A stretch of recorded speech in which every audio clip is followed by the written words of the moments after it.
Et yo salut tout le monde, c'est Naro, on se retrouve pour une nouvelle vidéo. Aujourd'hui, on va parler d'une voiture très spéciale. C'est l'Alpine A424.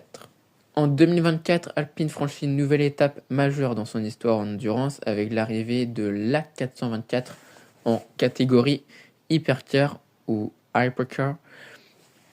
Après plusieurs saisons en LMP2, Le Mans Prototype 2, et une victoire dans leur catégorie aux 24 heures du Mans en 2016, la marque française vise désormais la victoire au général dans le championnat du monde d'endurance. Mais alors, que vaut vraiment cette Alpine A424 et qu'a-t-elle montré lors des 6 heures de Spa 2024? On en parle tout de suite. L'Alpine A424 répond au règlement LMDH, Le Mans Daytona hybride. Cela signifie qu'elle repose sur un châssis Oreca, un partenaire historique d'Alpine en endurance, et qu'elle utilise un système hybride standardisé. Sous le capot, on retrouve un V6 3,4 litres turbo développé par Alpine et Mecachrome, ceux qui font les moteurs en Formule 2, associé à un système hybride commun à toutes les LMDH. La puissance totale est limitée à environ 680 chevaux, conformément au règlement Hypercar. Visuellement, l'A424 impose immédiatement une signature lumineuse en forme de triangle typique d'Alpine, une carrosserie agressive et futuriste, une livrée bleue iconique. C'est une voiture conçue pour rivaliser avec les plus grands noms de l'endurance moderne. En 2024, le championnat du monde d'endurance est tout simplement l'un des plus compétitifs de l'histoire. Alpine doit affronter des constructeurs mythiques comme Ferrari, Porsche, Toyota, Peugeot et Cadillac.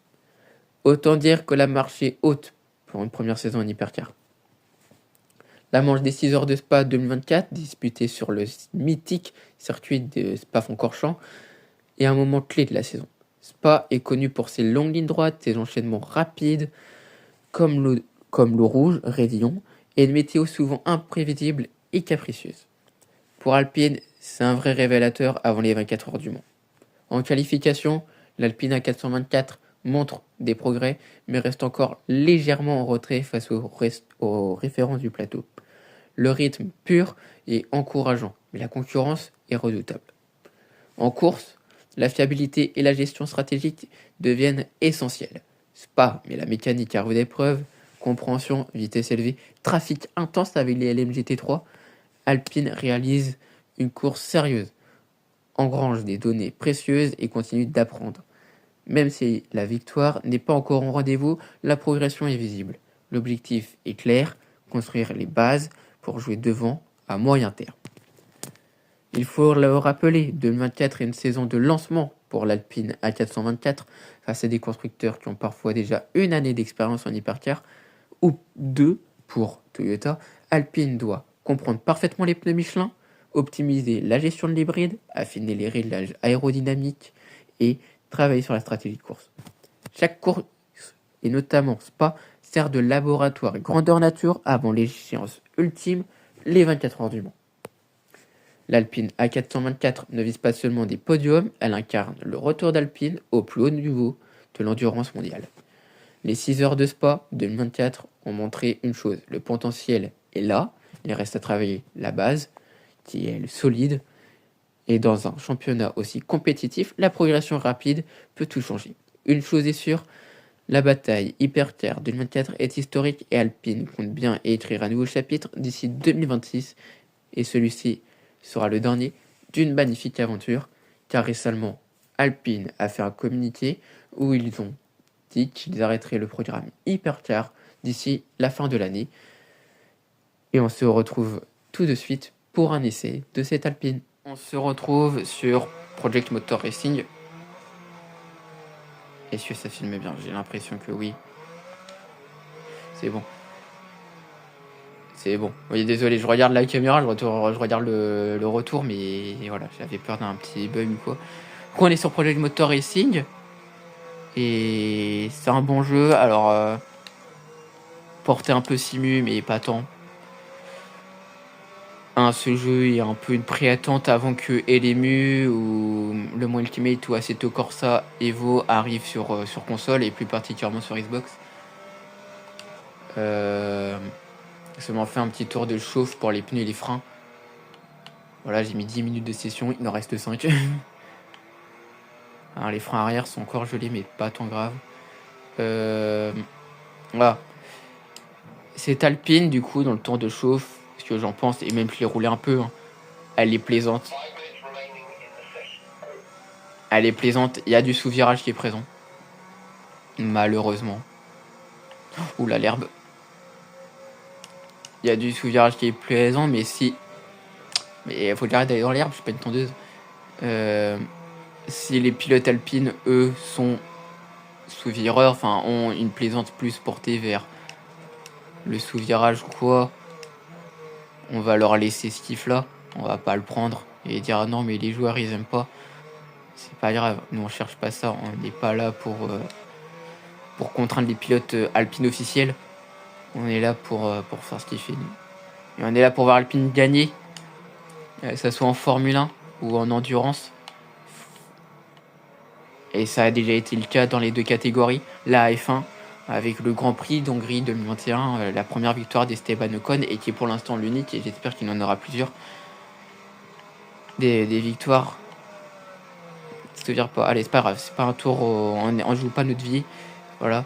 Et en endurance aussi, et ce qui est pour moi le plus triste, malheureusement pour la suite, ça a été les victoires, hein, aux 6 heures de Fuji 2025, et par la suite, en début d'année 2026, annoncer la fin du projet Hypercar.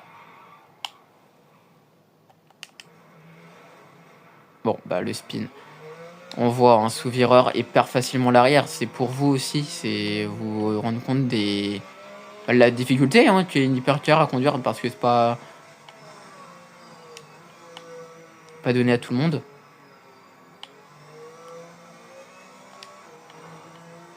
Voilà.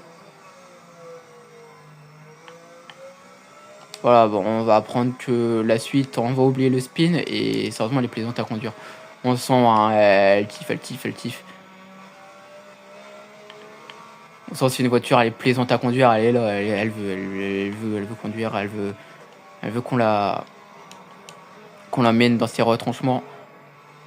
Et quand on atteint ces retranchements, elle pardonne pas. Et le circuit de Spa aussi pardonne très peu.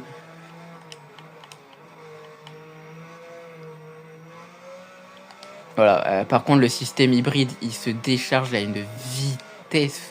C'est la barre bleue en dessous, les petits pointillés qui s'allument au fur et à mesure du régime moteur. Elle se vide à une vitesse, cette partie hybride. C'est en soirée en F1. J'ai essayé tant bien que mal de la recharger, c'est compliqué. Je vois pas comment les pilotes de l'Alpine font. Oh, oula.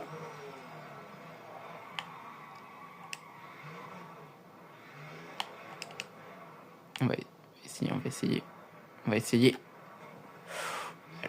On n'a rien vu, il n'y a pas de contact. Voilà, bon, on va faire le tour. Ce qui manque, c'est d'un léger, mais une légère touche d'ABS. C'est vraiment, on sent qu'il... Voilà. Encore, hein, pas très fort. Je demande même pas 1 sur 10 d'ABS. Ou alors un meilleur chauffement de frein, je demanderais. Comme ça, il y a plus de tempé dans le frein. Bon, on va voir. C'est un truc, c'est des améliorations, je demande. Mais Alpine, on dû entendre les retours de leurs pilotes. Et du coup, on parlait des 6 heures de Spa 2024. Les 6 heures de Spa sont un laboratoire. Ils sont un laboratoire parce que c'est juste avant les 24 heures du Mans. Les 24 heures du Mans est la course à gagner pour tous les constructeurs du WEC. Ils sont tous là pour une seule et unique raison. Au WEC, c'est les 24 heures du Mans. Je vous recommande un reportage qu'a fait Cadillac. Là, je crois sur leur saison 2024 ou 2023. Disponible sur YouTube. Ils racontent l'histoire qu'ils ont eue. Et ils ont dit cette année est principalement portée sur les 24 heures du Mans. Et toutes les courses sont un entraînement aux 24 heures du Mans, parce que tel ou tel virage ressemble à tel ou tel virage. Alors va-t-on pouvoir mettre un tour en banque? Et du coup voilà. Et Alpine, J'espère qu'ils feront ça, un petit débrief de leur expérience en wake, au championnat du monde d'endurance. Du coup, voilà, petit débrief. La voiture, elle est kiffante. Mechachrome qui va pas fermer, mais Viry qui va fermer parce qu'ils font. Oh, le petit snap, c'est clairement de ma faute. Et du coup, Viray-Châtillon qui va fermer définitivement ses portes. Parce qu'il ne fera plus de moteur en F1 parce que Alpine utilise un moteur Mercedes et ne fera plus de moteur d'endurance. Donc, je serai vous, je sais pas s'il y a un moyen de soutenir Viry, mais soutenez Viry le plus possible. Voilà, donc on va finir ce tour en disant merci à Viry-Châtillon, on soutient tous les gens, tous les hommes et toutes les femmes qui ont été à Viry et qui ont fait de ce sport une beauté et de cette voiture une beauté. Donc voilà, je sais pas ce que vous en avez pensé. La prochaine voiture sera la Mercedes W12 en F1, celle de 2021, si je me trompe pas. Donc voilà, ça sera en miniature, enfin ça sera en modèle miniaturisé. Et donc voilà, je voulais vous abonner, mettre le commentaire, mettre le like, tout, enfin vous connaissez la chanson et ciao ciao.